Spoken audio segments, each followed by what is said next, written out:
नमस्कार, प्रभा साक्षी news network पर आप सभी का स्वागत है। जम्मू कश्मीर में पूर्ण राज्य का दर्जा बहाल करने की मांग के बीच कांग्रेस के वरिष्ठ नेता सैफुद्दीन सोज ने जिस तरह बहस का रुख अनुच्छेद 370 की बहाली और तथा कथित अंदरूनी स्वायत्तता की ओर मोड़ने की कोशिश की है, उसने कई गंभीर सवाल खड़े कर दिए हैं।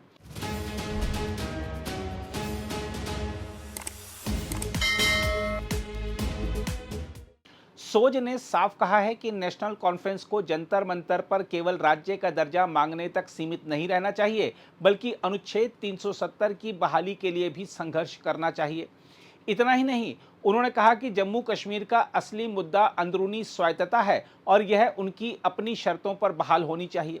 सोज का बयान केवल राजनीतिक मांग भर नहीं है, उन्होंने इसे धार्मिक बहुलता के संदर्भ से भी जोड़ा है। उनका कहना था कि मुस्लिम बहुल जम्मू कश्मीर ने हिंदू बहुल भारत के साथ विलय का फैसला किया था और वह फैसला सही था, लेकिन अब अंदरूनी स्वायत्तता उनकी अपनी शर्तों पर बहाल होनी चाहिए। सवाल यह है कि क्या किसी राज्य और राष्ट्र के संबंधों की बुनियाद धर्म और अलग शर्तों पर टिक सकती है? क्या भारत का संविधान किसी राज्य को अपनी शर्तों पर राष्ट्रीय ढांचे के भीतर रहने की अवधारणा स्वीकार करता है? सोच की यह सोच केवल विवादास्पद नहीं बल्कि राष्ट्रीय विमर्श को उलझाने वाली भी दिखाई देती है। दिलचस्प यह है कि सोज ने राज्य का दर्जा बहाल करने के मुद्दे को लगभग गौण बताते हुए कहा कि उसे कोई हमेशा के लिए केंद्र शासित प्रदेश नहीं रख सकता। इसलिए असली लड़ाई अनुच्छेद 370 और अंदरूनी स्वायत्तता की है। इससे यह संदेश आता है कि राज्य का दर्जा उनके लिए प्राथमिक विषय नहीं बल्कि विशेष संवैधानिक व्यवस्था की वापसी ही मुख्य लक्ष्य है। उधर सोज के बयान पर भारतीय जनता पार्टी ने तीखी प्रतिक्रिया दी है। पार्टी प्रवक्ता सुधांशु त्रिवेदी ने इसे राष्ट्र विरोधी बताते हुए कांग्रेस अध्यक्ष मल्लिकार्जुन खड़गे, सोनिया गांधी और राहुल गांधी से स्पष्ट जवाब मांगा है कि क्या यह कांग्रेस का आधिकारिक रुख है। उनका कहना था कि यदि कांग्रेस सोज के बयान से सार्वजनिक रूप से दूरी नहीं बनाती और उनके खिलाफ कार्रवाई नहीं करती तो इसे पार्टी की आधिकारिक सोच माना जाएगा।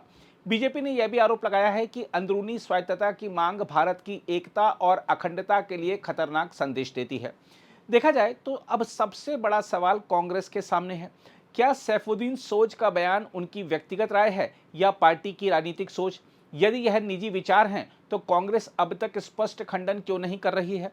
और यदि पार्टी इस सोच से सहमत है तो क्या वह देश को यह बताने का साहस करेगी कि जम्मू कश्मीर पर उसका वास्तविक रुख क्या है? इस पूरे विवाद ने केवल सोज की सोच को ही कटघरे में नहीं खड़ा किया है, बल्कि कांग्रेस के नेतृत्व की चुप्पी को भी कटघरे में ला खड़ा किया है। देश अब बयान नहीं बल्कि स्पष्ट और दो टूक जवाब चाहता है। बहरहाल आइए देखते हैं सोज ने क्या कहा था और फिर पलटवार करते हुए बीजेपी सांसद सुधांशु त्रिवेदी ने क्या कहा।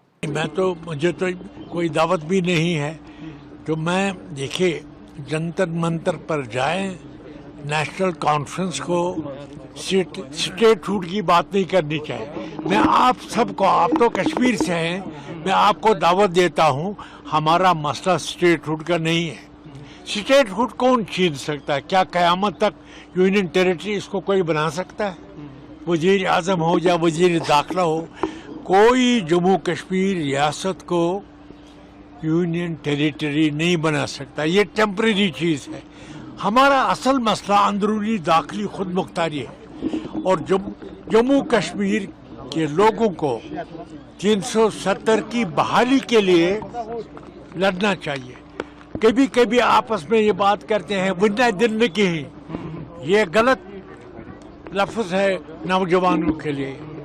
हमारी जो नौजवान नस्ल है उनको दिमाग में यह होना चाहिए कि हमने मुस्लिम अक्सरियत की रियासत ने हिंदुस्तान के साथ शिरकत की जिसमें हिंदू लोगों की अक्सरियत थी, तो भी शेख साहब ने मुनासिब समझा कि इस हिंदुस्तान में उस वक़्त 8 करोड़ मुसलमान थे, अब तो 23-24 करोड़ मुसलमान हैं। इसलिए हमने ठीक फैसला किया हिंदुस्तान में रहे, लेकिन अपनी शर्त पर हमको दाखिली खुद मुख्तारी जो है जरूर रेस्टोर होनी चाहिए। प्रतिपक्ष राहुल गांधी जी अपनी चिर परिचित शैली में संदिग्ध विदेशी अज्ञातवास से वापस आए और कोई भारत विरोधी बयान न आए, ऐसा कैसे हो सकता है?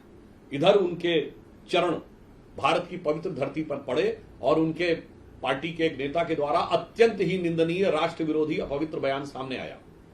जब कांग्रेस पार्टी के वरिष्ठ नेता, पूर्व केंद्रीय मंत्री और जम्मू कश्मीर कांग्रेस के अध्यक्ष रहे सैफुद्दीन सोज साहब ने यह बोल दिया कि मामला सिर्फ जम्मू कश्मीर राज्य में राज्य का दर्जा प्राप्त करने का नहीं है, मामला सिर्फ धारा 370 को बहाल करने का नहीं है, बल्कि उन्होंने शब्द प्रयोग किया जो उर्दू में मैं रिपीट कर देना चाहता हूं, मामला दाखिली खुद मुख्तारी का है, यानी संप्रभुता का है।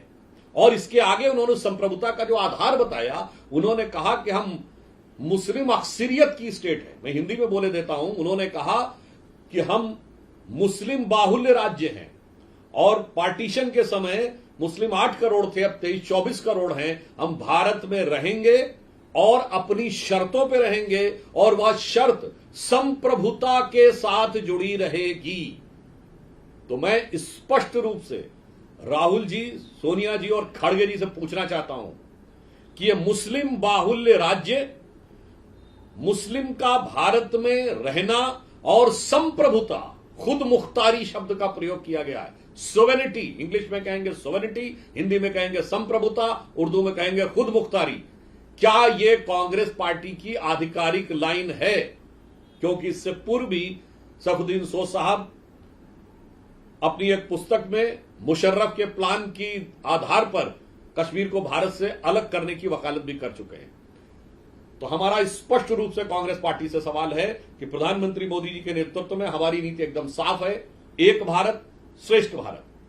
कांग्रेस पार्टी यह जवाब दे कि मुस्लिम बाहुल्य स्टेट, धारा 370 की बहाली नहीं, खुद मुख्तारी अर्थात भारत के अंदर एक राज्य की संप्रभुता, यह आपका औपचारिक बयान है या नहीं? इस पे हमें 2 टूक हां या नहीं में उत्तर चाहिए। और यदि कांग्रेस पार्टी इसका सीधा खंडन करते हुए सैफुद्दीन सोज साहब पे कार्रवाई नहीं करती है, तो यह माना जाएगा कि देश के अंदर टुकड़े करने वाले यह बयान कांग्रेस पार्टी का आधिकारिक बयान है। अगर आप भी लेना चाहते हैं देश दुनिया की तमाम जानकारी, तो आज ही सब्सक्राइब करें हमारे चैनल को। साथ ही नीचे दिए बेल आइकन को जरूर दबाएं ताकि हर अपडेट आप तक पहुंच सके।